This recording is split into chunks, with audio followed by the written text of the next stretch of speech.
कल हमने जो नास्तिक स्कूल्स का थोड़ा सा इंट्रोडक्शन देखा था, तो आज थोड़ा सा आस्तिक स्कूल का इंट्रोडक्शन देखते हैं, फिर उनको डिटेल में समझेंगे। तो पहला स्कूल जो हम देखेंगे उसको कहते हैं न्याय। न्याय स्कूल, इसको हम देखेंगे। इसके फाउंडर गौतम, इनकी भी फिलॉसफी रियलिस्टिक है, based mainly on logical grounds. 4 separate sources of knowledge को ये मानते हैं। परसेप्शन, परसेप्शन को प्रत्यक्ष कहते हैं। फिर इन्फरेंस, इन्फर करना, अनुमान करना। फिर कंपैरिजन, उसको उपमान कहते हैं। और फिर फाइनली टेस्टमेंट, शब्द। परसेप्शन, इन्फरेंस, कंपैरिजन और टेस्टमेंट। परसेप्शन डायरेक्ट नॉलेज है ऑब्जेक्ट्स का, इसको प्रोड्यूस करने में हमारी सेंसेस हेल्प करती है।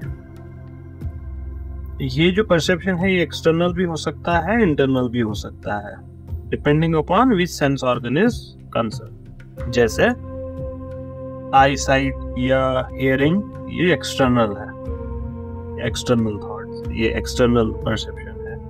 ऐसे ही इंटरनल परसेप्शन कैसे होगा? माइंड से, मानस। ये हो गया पहला परसेप्शन न्याय स्कूल के लिए। न्याय स्कूल के लिए 4 सोर्सेज ऑफ नॉलेज में से पहला परसेप्शन। दूसरा इनके लिए कौन सा है? इन्फरेंस। इन्फरेंस क्या है? It's knowledge of objects not through perception but through apprehension of some mark which is invariably related to the inferred objects. The invariable relation between the two is called व्याप्ति। एक ये आगे explain हो जाएगा, ये व्याप्ति, साध्य, हेतु, ये सारी टर्म्स। तो ये यहाँ पे logical system of Hindu philosophy आपको समझ आ जाएगा प्रॉपर फुल फ्लेज्ड कि कैसे यहाँ का लॉजिकल सिस्टम वर्क करता है। In inference there are at least 3 propositions, at most 3 terms। एक तो पक्ष, जिसको आप माइनर टर्म कहते हैं, एरिस्टोटेलियन लॉजिक में माइनर टर्म जिसको कहते हैं पक्ष, about which we infer something. फिर दूसरा साध्य, साध्य is the major term which is inferred. मैं एग्जाम्पल भी दूंगा। एंड द लास्ट इज साधना, उसको लिंग भी बोलते हैं, या मिडिल टर्म, जो इनवेरिएबली रिलेटेड होती है to the major and is present in the minor. I will give you the example. The hill is Pheri because it smokes and whatever smokes is fiery. पहाड़ पे आग है, fiery. पहाड़ पे आग है, क्यों है? क्योंकि वहां पे धुआं है, और जहां धुआं होता है वहां आग होती है। ये एग्जांपल है इसका। कंपैरिजन हो गया तीसरा, ये हम डिटेल में पढ़ेंगे, ये डिटेल में आएगा। इसमें फिर एक एक टर्म की प्रॉब्लम्स क्या हैं, वो इशू ऑफ व्याप्ति, वो लाइक इन्फरेंस का हर जगह ये मसला है, तो ये उसको कैसे टैकल करते हैं वो भी देखेंगे। तीसरा क्या बोला था इन्होंने? अनुमान, comparison. Comparison is the knowledge of relation between a name and the things so named on the basis of given description. A man is told a gavaiya is like a cow. उसको बोला गया ये जो word है it refers it's like a cow. और जब वो forest में जाता है there he sees an animal which resembles the cow. So through this he comes to know it's a gavaiya. ये जो नॉलेज है ये न्याय के हिसाब से ये ना ही परसेप्शन है ना ही ये इन्फरेंस है, ये उपमान है। Such knowledge is derived from उपमान और कंपैरिजन। और चौथा ये भी हम डिटेल में देखेंगे how it works. It's just a brief overview so that you familiarize with the territory. चौथा शब्द या verbal testimony। ये क्या होता है?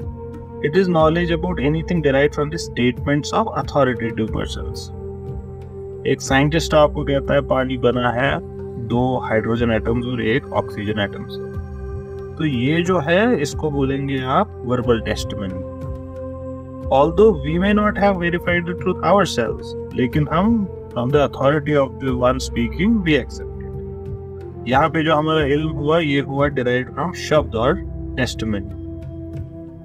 और भी ये sources of knowledge accept करते हैं, लेकिन उनको वो सबसेट मानते हैं इन्हीं 4 का। Finally there are these 4।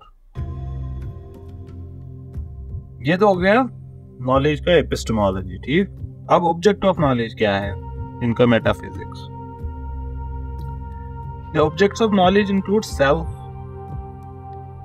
the body, the senses, their objects, cognition जिसको बुद्धि बोलते हैं, mind मानस, activity जिसको प्रवृत्ति बोलते हैं, mental defects दोष, rebirth, feeling of pleasure and pain, suffering, freedom from suffering, ये सारी। और न्याय भी क्या करता है, like almost all other schools of thought, it seeks to deliver you from the bondage of, जो आपका बॉन्डेज है उससे मुक्ति, बॉन्डेज ऑफ द बॉडी जो है उससे मुक्ति के लिए न्याय भी वर्क करेगा। According to it, self is distinct from the body and the mind. Self is जो नफ्स है वो अक्ल और जिस्म से परे है, अलग है। The self is distinct from the body and the mind. The body is only a composite substance made of matter. Body क्या है? Composite substance made of matter. Mind is subtle. ये matter का नहीं बना, it is subtle, indivisible and eternal substance. ये क्या करता है? ये जो मानस है, mind है, it serves the soul as an instrument for perception. ये क्या करता है?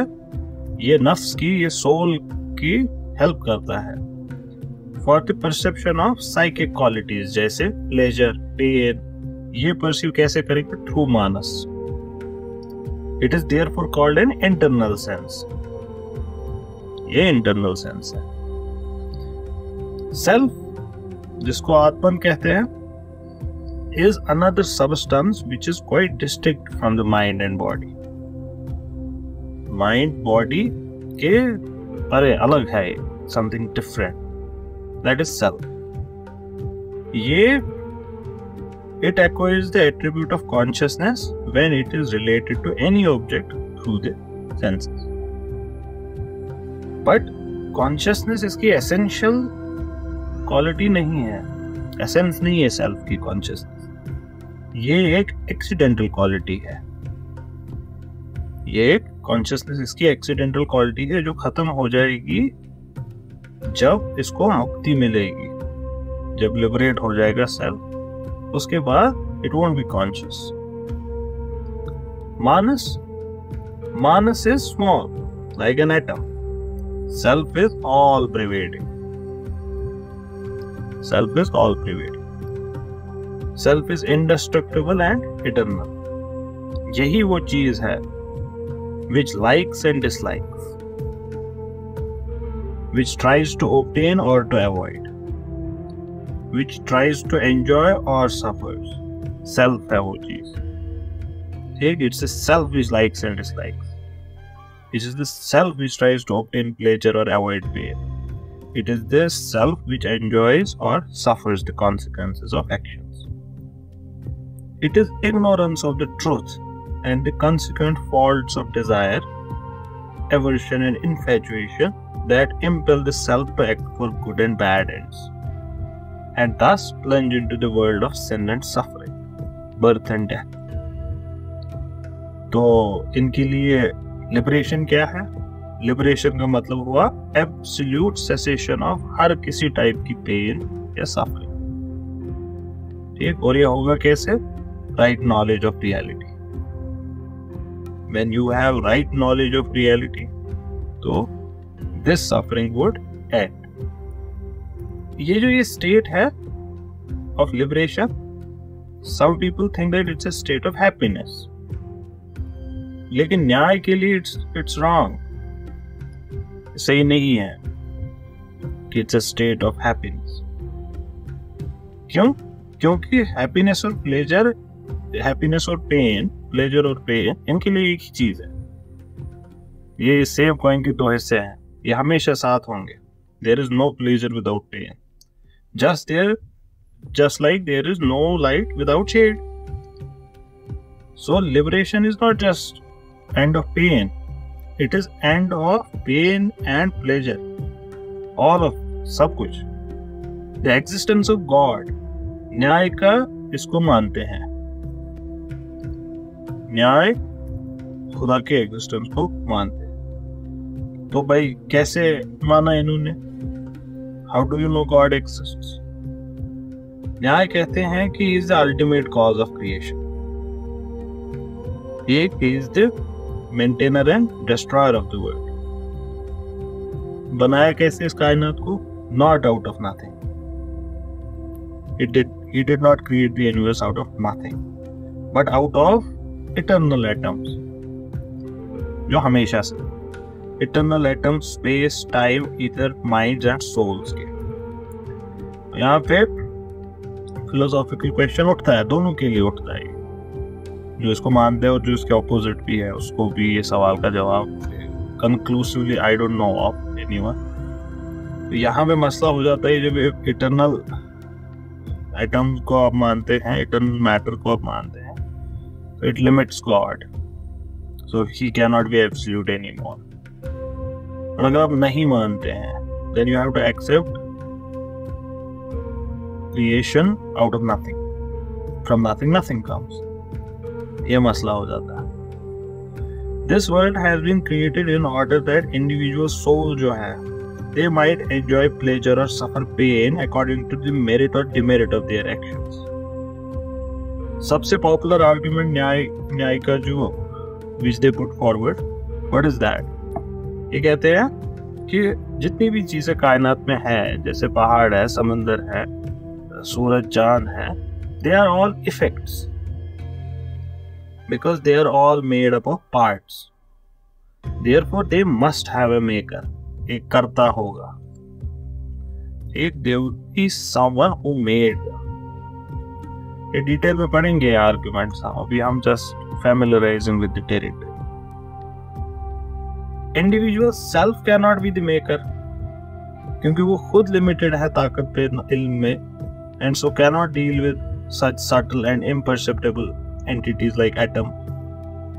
A creator of world must be an intelligent spirit, जिसकी unlimited ताकत हो, unlimited wisdom हो, and capable of maintaining the moral order of universe. सिर्फ ये हो सकता है creator दुनिया का। और God created the world not for any end of his own, but for the good of all living beings. लेकिन इसका मतलब ये नहीं है कि there must only be happiness and no misery. अगर आप इंडिविजुअल सेल्स को कोई भी आज़ादी देंगे, freedom of will, then the results would necessarily be either good or bad. They would act for good or bad ends. तो इस वजह से happiness and misery by product है फ्रीडम ऑफ विल का, ये होना ही है। But under the loving care and wise guidance of divine being, all individuals can sooner or later attain right knowledge, और उस वजह से they will get their final release from suffering. मुक्ति मिल जाएगी। ये ब्रीफ ओवरव्यू न्याय स्कूल का। दूसरा आस्तिक स्कूल, ओवरऑल हमारा है ये 5वां स्कूल, वैशेषिक। ये कन्नड़, सेज कन्नड़, वो किनका था? गौतम। ये कन्नड़ का है। ये न्याय स्कूल का कजिन मान लीजिए, very near, similar world view दोनों का। ऐसा मान लीजिए कि न्याय is the epistemology, Vaisheshika is the metaphysics. ये क्या कहते हैं? It brings all objects of knowledge, जैसे पूरी दुनिया जो है, under 7 categories of substance. अब देखिए यहाँ पे डायरेक्टली मटेरियल के बारे में बात होना शुरू हुई, because it is metaphysics. 7 categories है सबस्टेंस की। सबस्टेंस के द्रव्य कहते हैं। तो 7 द्रव्य है। क्या क्या? क्वालिटी गुण, एक्शन जेनरलिटी सामान्य, पर्टिकुलैरिटी विशेष, एक आप इसको पैरेलल समझ सकते हैं, यूनिवर्सल और पर्टिकुलर। फिर the relation of inherence and non existence अभाव। तो ये 7 है। A substance, what is substance? Substance is the substratum of qualities and activities, जिसमें qualities and activities reside करती हैं, but is different from both. तो objects of knowledge अगर 7 हैं, substances कितने हैं?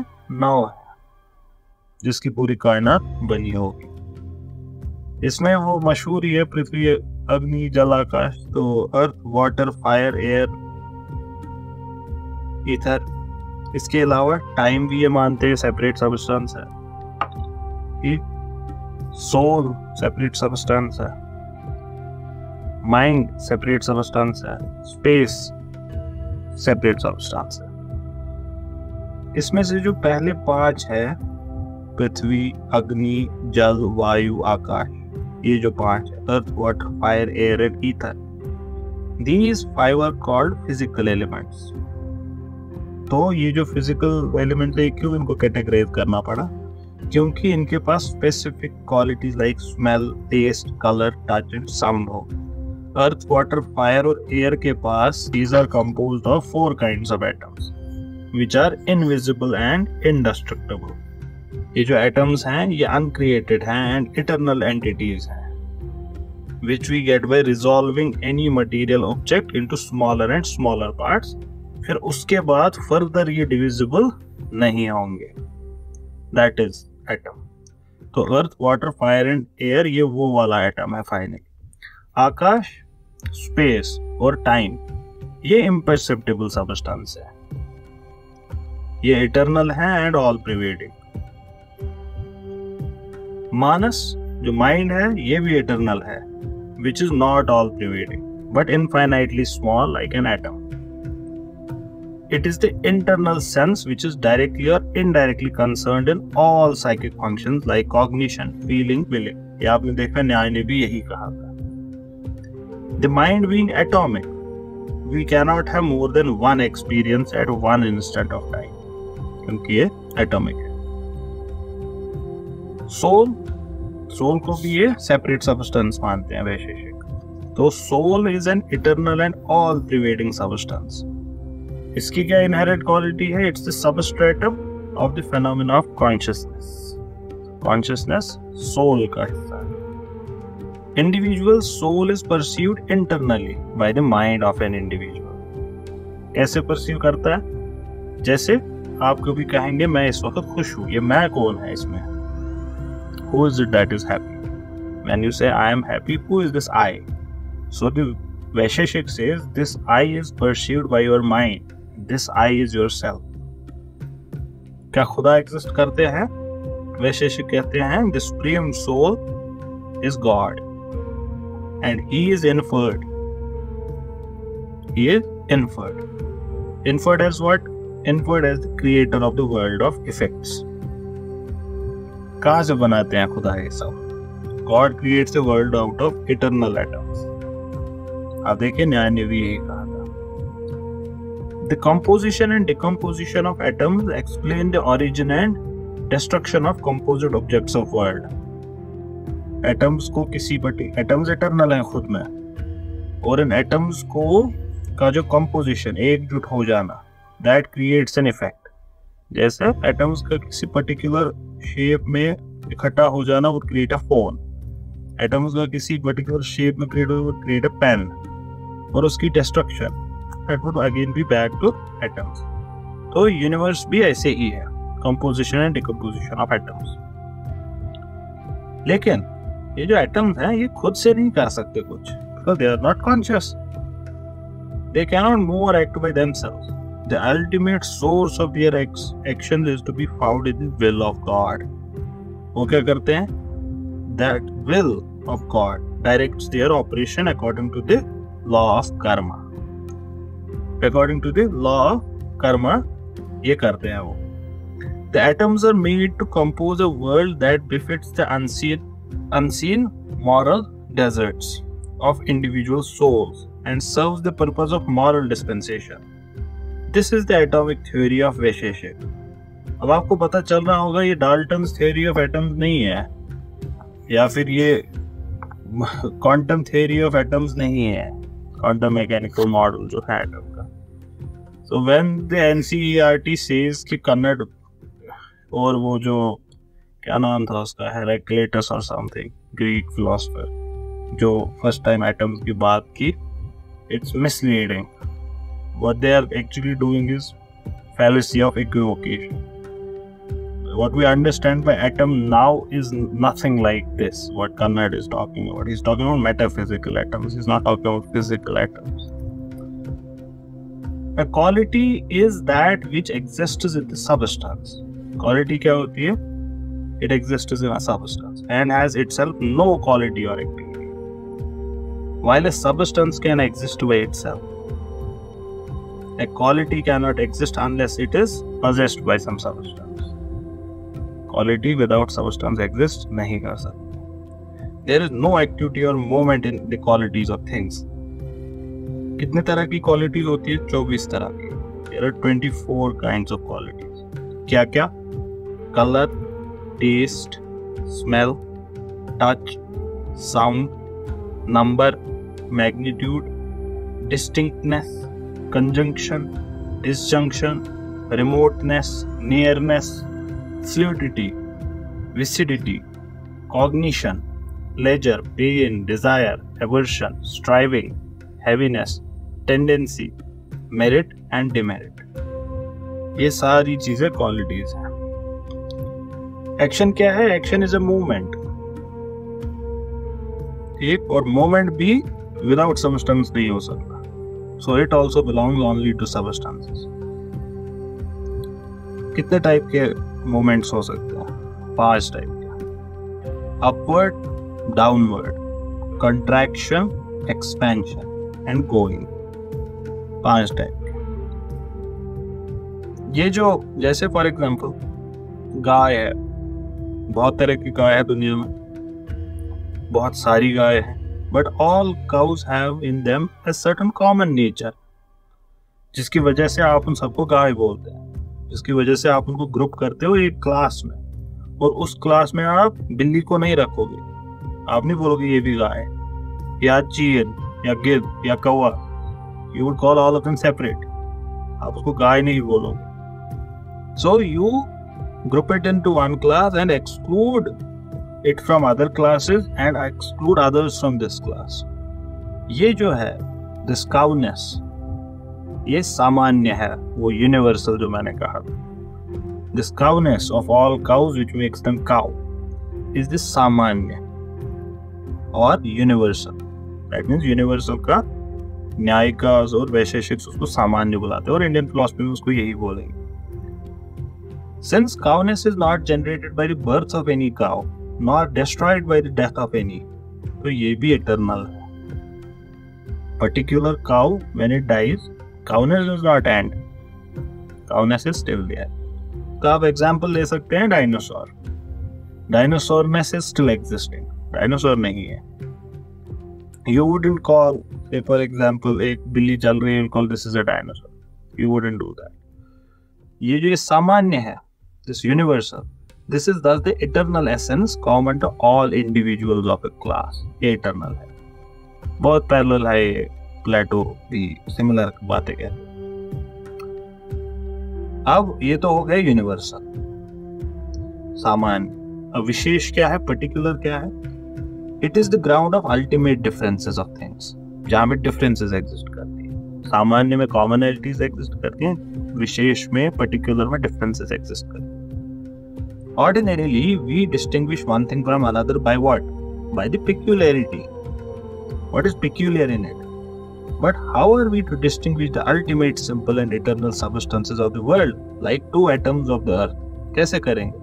There must be some ultimate difference or peculiarity in each of them. Otherwise, वो different होंगे ही नहीं. Particularity stands for the peculiarity or individuality of eternal entities of the world.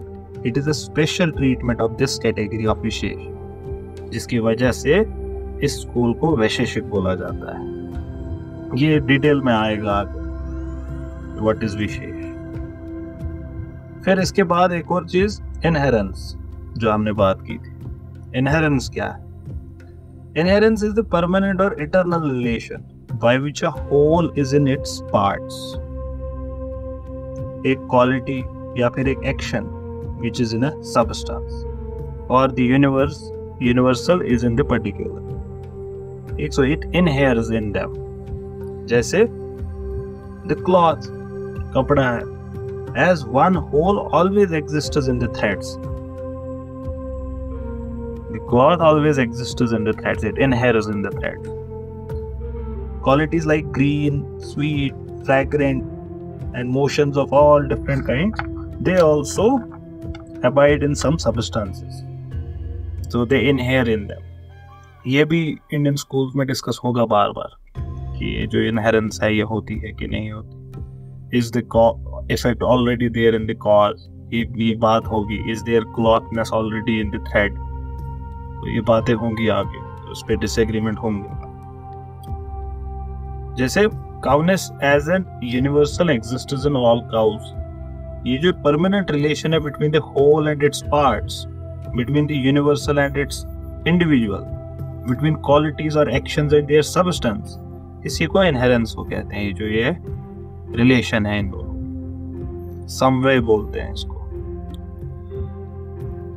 Non existence भी इन्होंने separate category बोली। ये बड़ा interesting है, ये नॉन एग्जिस्टेंस को सेपरेटली अलग कैटेगरी मानना, क्योंकि काफी सारे स्कूल और हमारी कॉमन अंडरस्टैंडिंग में non existence is simply lack of existence. It is not an existence in itself, लेकिन इनके लिए this is an existence in itself. ये क्या है? नॉन एग्जिस्टेंस अबाव this stands for all negative facts. जैसे there is no snake here, the rose is not red, so red का अभाव है रोज में। एक जैसे आज हमारे रूम में इर्तिजा का अभाव है। There is no smell in pure water, there is absence of smell in pure water. एक ये जो प्रपोजिशंस हैं जो मैंने अभी आपके सामने बोली, जो एक्सप्रेस करते हैं respectively the non existence of snake, redness, जो ये एग्जांपल्स मैंने दिए, all such cases of non-existence are brought under the category of अभाव। वैशेषिक इसको अभाव के कैटेगरी में रखता है। 4 तरीके का अभाव हो सकता है। There are 4 kinds of अभाव। ठीक, ये भी हम आगे पढ़ेंगे।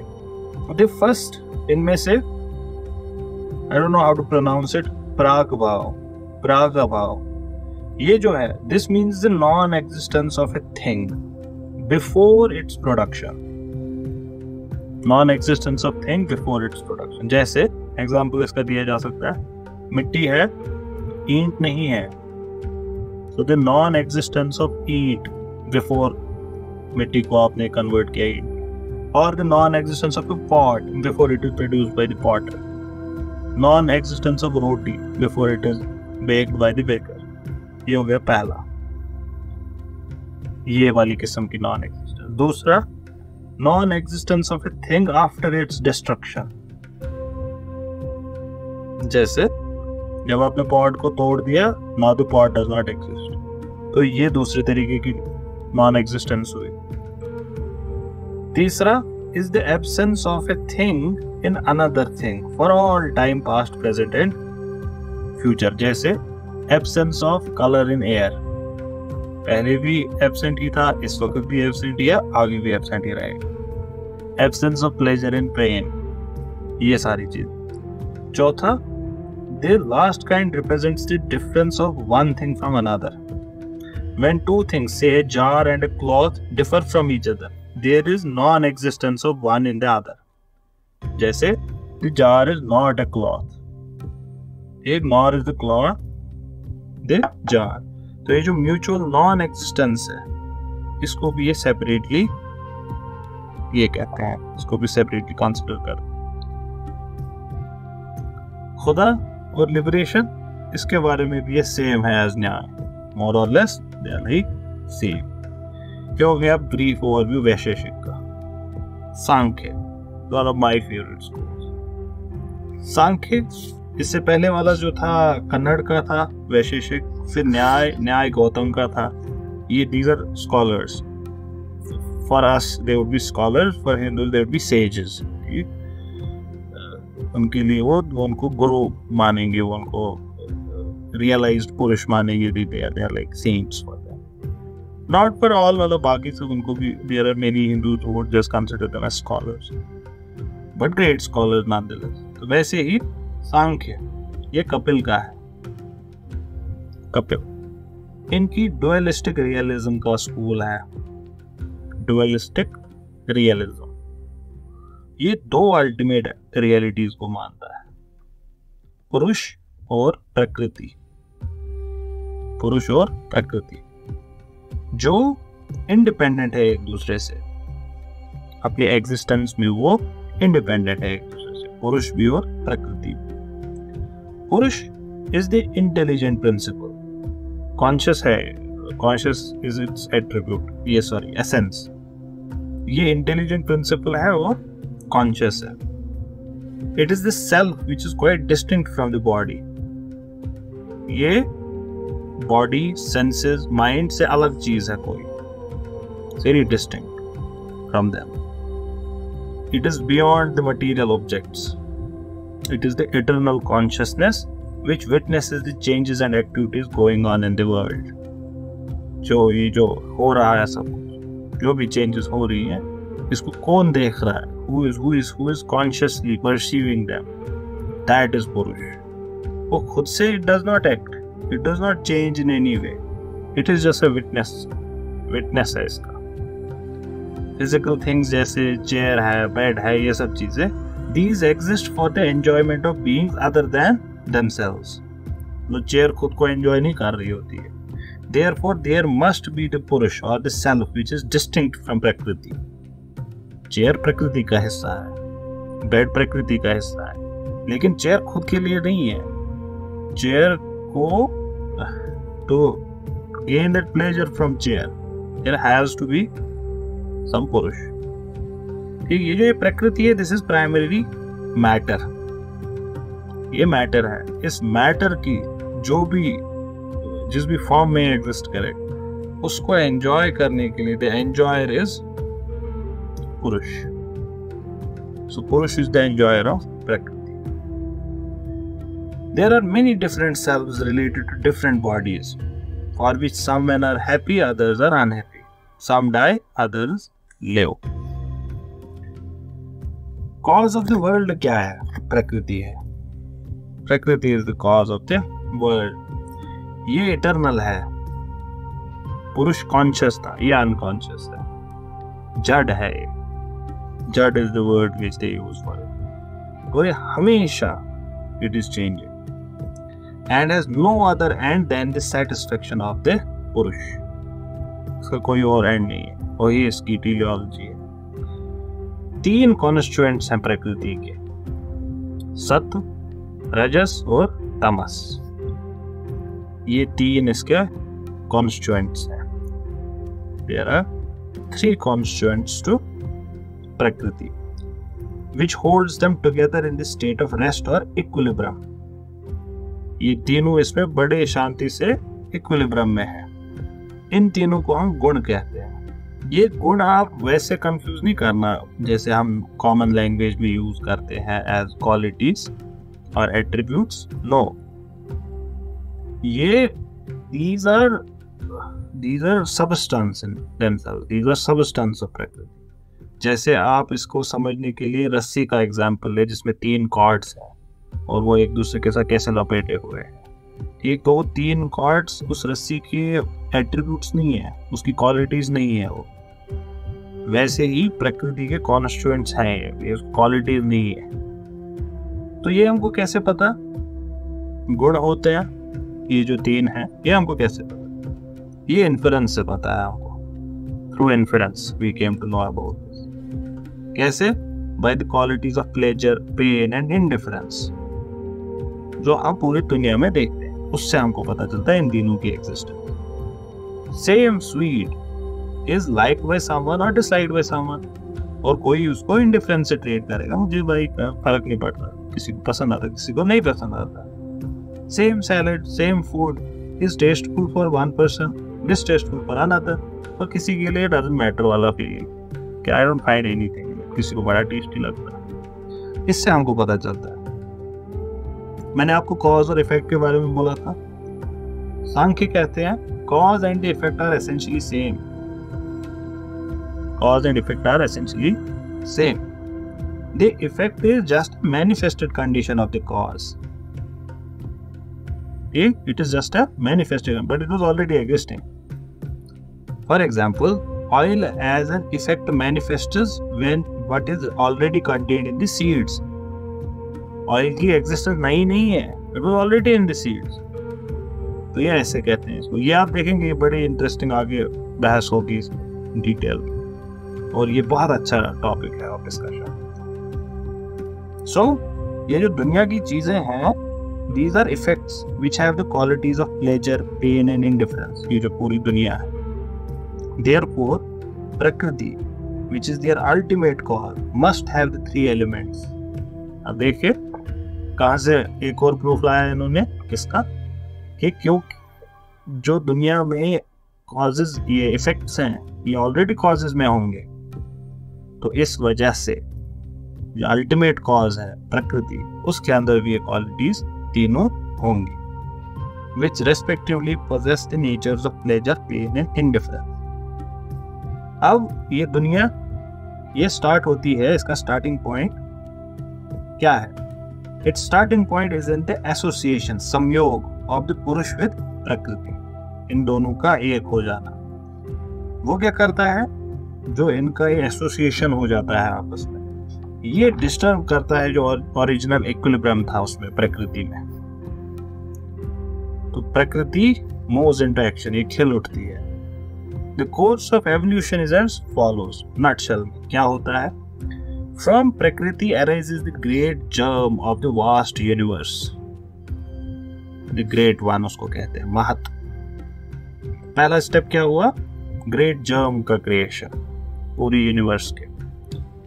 The consciousness of the self is reflected on this and makes it appear as conscious. It reflects the awakening of nature from her cosmic slumber and first appearance of thought, and therefore it is also called intellect, बुद्धि। ये है, it is the creative thought of the world to be evolved. दूसरा product क्या है? अहंकार। पहला क्या था? महत। दूसरा क्या है? अहंकार। ठीक, ये किससे पैदा होता है? जब फर्दर ट्रांसफॉर्मेशन होती है इंटेलेक्ट की। द फंक्शन ऑफ अहंकार इज द फीलिंग ऑफ आई, मैं, एंड माइंड, मेरा। Owing to its identification with this principle, the self consider itself to be the agent. इसको लगता है मैं ही ये कर रहा हूं, which it really is not. यही अहंकार की वजह से, जिसमें with the excess of an element of sattva, this arise the 5 organs of knowledge, 5 organs of action, the mind, which is at once an organ of knowledge and activity. ये सब इसी वजह से आ जाते हैं एग्जिस्टेंस में। विद द इंक्रीज ऑफ तमस, वो तो हो गया सत्व का बढ़ना। तमस का बढ़ना, उससे क्या होगा? The 5 subtle elements, potentialities of sound, touch, colour, taste, smell, ये एग्जिस्टेंस में आ जाते हैं। From the 5 subtle elements come the 5 gross, ether, air, fire, water, earth, ये सारे इन दिस ऑर्डर। 10 इन सबको जब आप ऐड करेंगे 25 प्रिंसिपल्स आएंगे टोटल। ठीक है, ये एग्जैक्ट डिटेल्स याद रखने की जरूरत नहीं है, बॉर्डर कंटूर्स कैसे ये सब होता है। ऑफ दीज ऑल बट पुरुष इज कंप्राइज्ड बाय प्रकृति which is the cause of ultimate source of all physical objects including mind, matter and life. प्रकृति खुद अनकॉज्ड है, but it is the cause of all objects. Although the self is itself free, पुरुष तो खुद free है, liberated ही है, और immortal है, मॉर्टल भी नहीं है। लेकिन ये इन्फ्लुएंस हुआ पूरा इनके मेल से, ये जो इन्फ्लुएंस ऑफ अविद्या, इग्नोरेंस है, जिसकी वजह से इसको लगता है ये मैं हूँ, ये मैं कर रहा हूँ जो सामने हो रहा है पूरी दुनिया में। It confuses itself with the body, the senses and the mind. को लगता है यही मैं हूँ। It is the want of discrimination between the self and the not self that is the responsible for all sorrows. We feel injured and unhappy whenever body is injured. असली में we were never injured. तो प्रकृति का एक हिस्सा है जिसमें change हो रहा है। पुरुष वाज नेवर इंजर्ड। सो और प्रकृति खुद में क्या है? अनकॉन्शियस है। ये पुरुष है जो कॉन्शियस है। पुरुष तो हर्ट हुआ ही नहीं था। तो इसमें डिस्क्रिमिनेट कर पाना, क्योंकि हम नहीं कर पाते, तो that's why we suffer, because we fail to realize the distinction between the self and the body. Similarly, pleasure and pain in the mind seem to affect the self only because the self's distinction from mind is not clearly perceived by us. और जब हम ये realize करेंगे the distinction between the self and the not self, including the body, the senses, the mind, ये सब चीज, तो क्या होगा? Our self ceases to be affected by the joys and sorrows and the ups and downs of life. जब हमको realize होगा कि मेरे साथ तो हो ही नहीं रहा है, That is not me, जिसके साथ ये हो रहा है कि मैं हूं ही नहीं, तो उसका इफेक्ट भी आप पे होना खत्म हो जाएगा। फिर क्या बन जाएगा? Dispassionate observer of the show off events. ये जो प्रकृति का ट्रांसफॉर्मेशन चल रहा है उसका एक डिस्पैशनेट व्यूअर बन जाएगा। That's all it. This is the state of liberation. यही है कैवल्य, यही है निर्वाण। Just to realize this difference कि ये मैं नहीं। It is possible for us to attain this state जीवन में ही, जिसको आप जीवन मुक्ति बोलेंगे। Within being alive you can realize this difference. या फिर आप अपनी मृत्यु के बाद इसको प्राप्त कर सकते हो, उसको बोलते हैं विदेह मुक्ति। इसका मतलब, लेकिन इसमें ये तो बार बार मुझे कहना पड़ता है क्योंकि हर जगह ये मसला है। This is a big issue with all Hindus, Muslims, Sikhs, Isais, whatever. That knowing is not actually knowing. the concept of knowing, जिसको हम आज intellectual knowing कहते हैं, that is not actually knowing. जैसे mere knowledge या intellectual understanding का मतलब ये नहीं है कि आपने ये भेद कर लिया।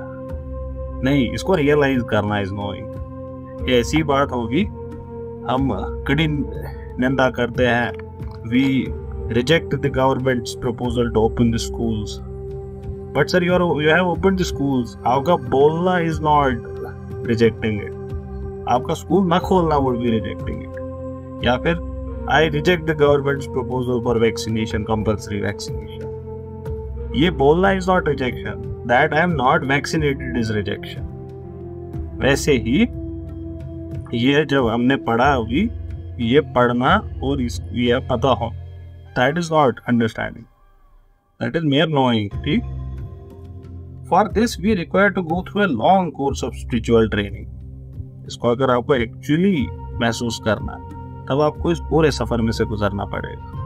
ऐसे ही नहीं हो कि आपको अच्छा मुझे पता चल के ऐसे करना तो हो गया। नहीं हुआ। It's like knowing all the procedure of the surgery but not going through the surgery. It's knowing all the rules of the game but not playing it. तो इसके लिए एक लंबी स्पिरिचुअल ट्रेनिंग होगी जिसमें डीप डिवोशन आपको दिखाना पड़ेगा, कांस्टेंट मेडिटेशन। उससे ही यह हासिल हो सकता है। It is the unborn and undying spirit of which the essence is freedom, immortality and life eternal. उसको जागरूक करना। और ये जो नेचर और मेथड है ये हासिल करने के लिए, ये आपको कौन बताएगा? ये आपको योग स्कूल अब बताएगा। तो इसीलिए सांख्य और योग को एक साथ कंसिडर करते हैं। This is what is yoga for. ये चीज हासिल करने के लिए, सेल्फ डिसिप्लिन हासिल करने के लिए। ये वो मैं बार बार बोलता रहता हूँ, अमेजोन से पैजामा खरीद के और वो योगा मैट खरीद के सेल्फीज के लिए नहीं है yoga. It is for this purpose and achieve this discrimination between self and the non-self. अब खुदा का तस्वुर, the problem of God, इनके यहाँ क्या है? इनके यहाँ भी मेजरली टेंडेंसी एथिस्टिक ही है. They also do away with theistic belief. Sankhya कहता है कि एग्जिस्टेंस ऑफ गॉड हम प्रूव नहीं कर सकते, it can not be prove. और now that it can not be prove, we don't even need the concept. अब इसकी कोई जरूरत होती खुदा की तो शायद मान भी जाते, जरूरत भी नहीं है. We do not need to admit God. प्रकृति एनफ है. प्रकृति is the adequate cause of the world as a whole. इसके बाद ये रुकते नहीं है, ये आगे बढ़ते हैं एक और कदम. ये कहते हैं God as an eternal and unchanging spirit can not be the creator of world. क्यों? क्योंकि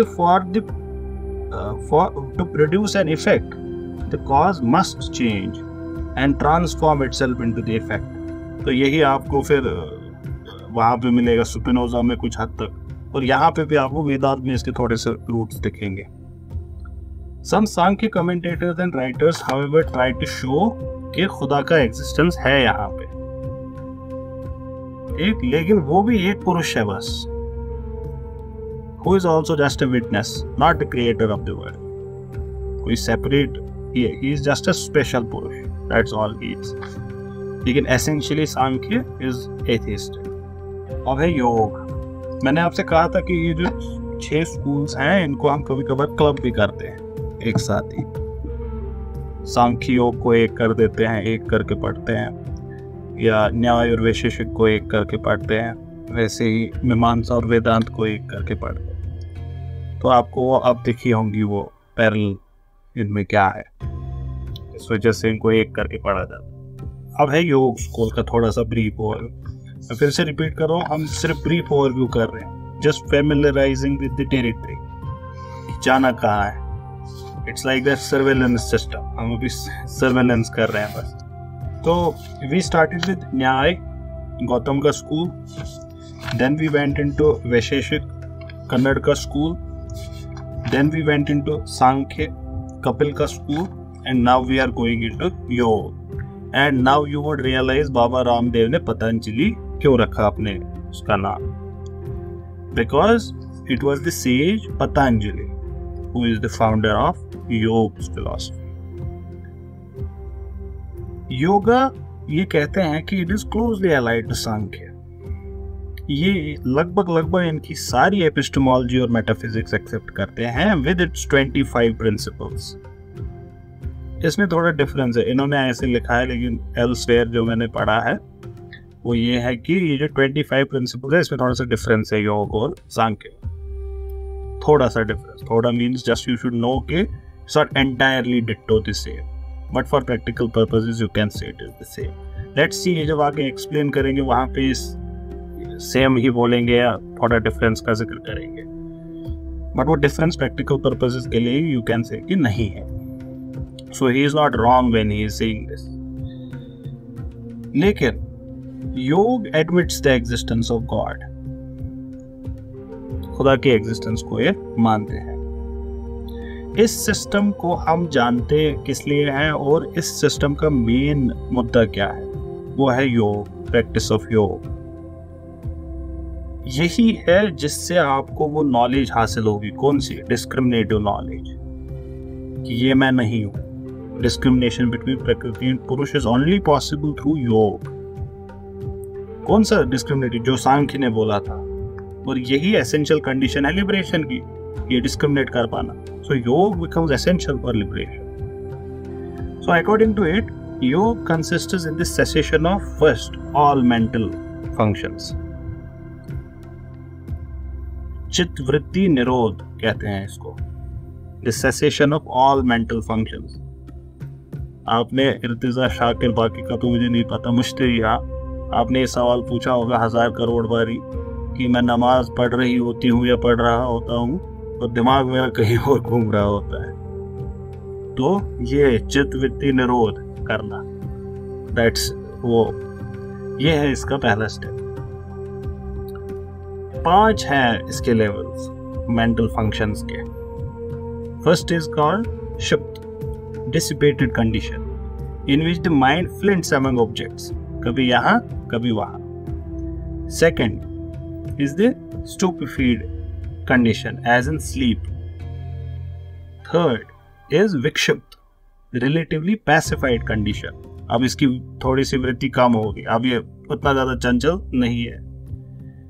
योग is not possible in these three conditions. In 3 conditions में आप योग प्रैक्टिस नहीं कर सकते.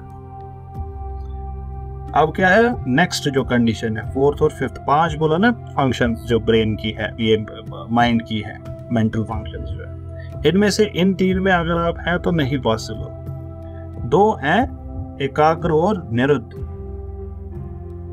इनमें something is possible for you. The one is the state of concentration of mind on some object of contemplation. अब आपको समझ आएगा concept of idol worship Hindus में. पहला एकाग्र, एक चीज पे कॉन्सेंट्रेट करना, एकाग्र होना. So this is the concentration of mind on one object. The other is cessation of even the act or function of contemplation. Beautiful, right? फिर से बोलता हूँ. The one is the state of concentration of mind on some object. The second is even the cessation of contemplation. वो भी खत्म होगी. वो कश्ती न रही, साहिल न रहा, साहिल की तमन्ना भी न रही, वो वाला level. So these last 2 levels of mind are conducive to yoga. In states में योगा हो सकता है. मैट पे पैजामा डाल के सेल्फी लेने से योगा नहीं होता. There are 2 kinds of yoga और समाधि.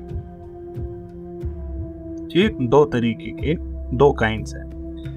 पहला जो है, we have the yoga in the form of the mind's perfect concentration on the object of contemplation.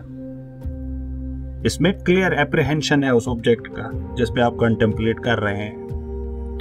दूसरे में there is complete cessation of all mental modifications and there is entire absence of knowledge, including that of the contemplated object. इस सब में 8 steps होते हैं. There are 8 steps in the practice of yoga. These are पहला यम, restraint. दूसरा नियम, moral culture.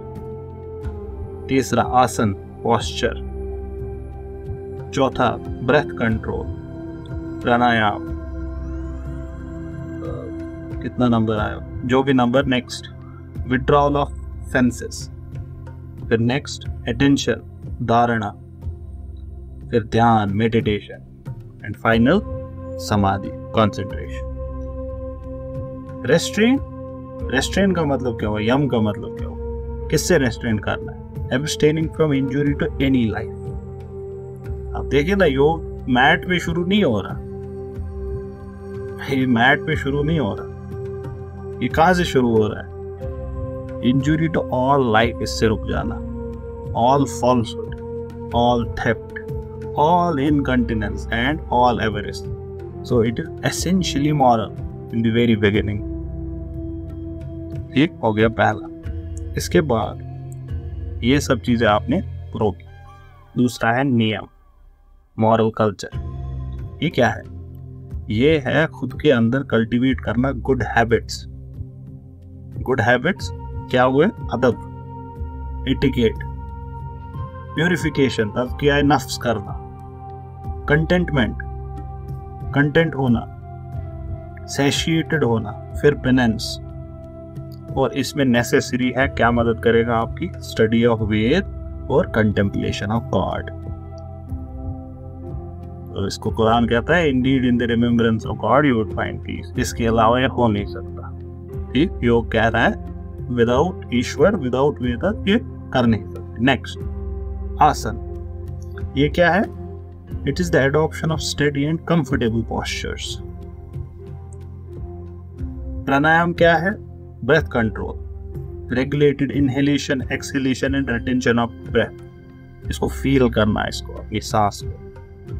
इसके बहुत मेडिकल बेनिफिट्स भी है. ये जो ये सांस है ना, इसको if you work on your breath, it has a lot of medical benefits which are studied, which are understood. In fact, बहुत सारी स्ट्रेस रिलीविंग में, फॉर एग्जाम्पल, आपको क्या कहा जाएगा? सांस पे वर्क करने को कहा जाएगा. नींद नहीं आती, उसमें भी एक एक्सरसाइज है, सांस के रिलेटेड ही है। और एक पर्टिकुलर जैसे जब थक जाते हैं, सांस फूल जाती है, तो उस वक्त भी एक स्मॉल एनेक्डोट सांस के रिलेटेड जो हेल्प करता है उससे जल्दी निकलने वाला। आप थकी हुई है, सांस फूल रही है, अब ये धीरे धीरे कम हो जाएगा, फिर आपकी सांस आएगी, लेकिन उससे जल्दी अगर निकलना है तो क्या करें। तो ये सारी चीजें, इसके बहुत मेडिकल बेनिफिट्स हैं। फिर मैं बार बार वो कहता हूँ, वो पिटफॉल टू अवॉइड दुनिया का हर एक बेनिफिट योग में ही है, उससे भी बचना। किडनी स्टोन है, योग करो ठीक हो जाएगा, बहुत मुश्किल चांसेस, बहुत मुश्किल। HIV है, योग करो ठीक हो जाएगी, बहुत मुश्किल चांसेस। मैं तो personally I am a theist, तो मैं तो बिलीवर हो भी सकता है, बट होगा ही वो मैं नहीं मानता। लेकिन ये जो बेनिफिट्स है ये है, इसको डिनाई करना इज इक्वली रॉन्ग। तो बेनिफिट्स जो है वो है, जो नहीं है वो नहीं है। तो वो दोनों पिटफॉल्स एक्सट्रीम्स को अवॉइड करना चाहिए। फिर sense control, this is withdrawing the senses from their objects. धारणा, attention is fixed in the mind, किस पे? इन सम इंट्रा ऑर्गेनिक और extra organic objects like your nose tip, उस पे कॉन्सेंट्रेट करना। आपकी जो आईब्रोज है उसके बीच में जो गैप है उस पे कॉन्सेंट्रेट करना कभी इसको कोशिश करना। It's a beautiful activity.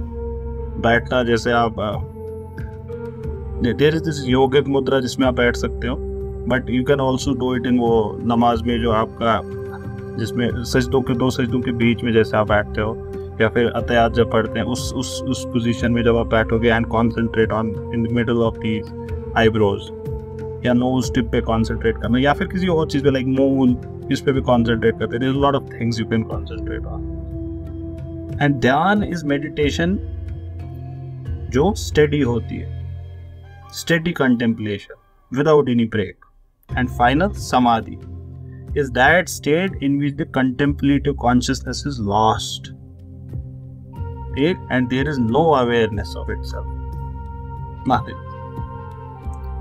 तो योग हमारा बन गया थीस्टिक स्कोर, क्योंकि इन्होंने खुदा का तस्वर एक्सेप्ट किया। सांख्य ने क्या कहा था कि नहीं, हमें जरूरत नहीं है, atheistic. It holds that God is the highest object of contemplation for concentration. और फिर they also believe, जब यहाँ पे वो God को इन्वॉल्व करते हैं, वो ये भी कहते हैं कि God can help you in this process. It is not एक deistic God नहीं है जिस पे आप कॉन्सेंट्रेट करने, एक detached God नहीं है। He can help you, मतलब I don't know Karuna is the right word, रहमत जिसको हम बोलते हैं, अल्लाह ताला की रहमत, ठीक। So he can help you. He can guide you through this process. तो ये है सेल्फ रियलाइजेशन में आपकी मदद कर सकते हो through grace. Grace is the correct word, grace. तो he can give it to you. तो ये जो खुदा है अब योग में जो एक्सेप्ट करते हैं खुदा को, तो वो कैसा खुदा है? वो इटर्नल है, ऑल प्रिवेडिंग है, ओमनिशिएंट है, free from all defects, free from all defect. तो ये भाई आपने ऐसे ही मुंह उठा के बोल दिया कि खुदा है, व्हाट इज द प्रूफ खुदा है कि नहीं? ये कहते हैं कि whatever has degrees must have a maximum as well. There are degrees of knowledge, for example, so there must be a maximum limit of knowledge. That maximum is God. इसको बहुत नजदीक मान सकते हैं एंसेलिम के प्रूफ ऑफ गॉड के पास। Therefore there must be such thing जो उसमें हाईएस्ट फॉर्म रखती हो, जिसको आप ओमनिशियंस बोलेंगे, वही खुदा है। अभी कायनात, एसोसिएशन ऑफ पुरुष विद प्रकृति is what initiates the evolution of this world. ये बिल्कुल सांख्य की तरह बोला।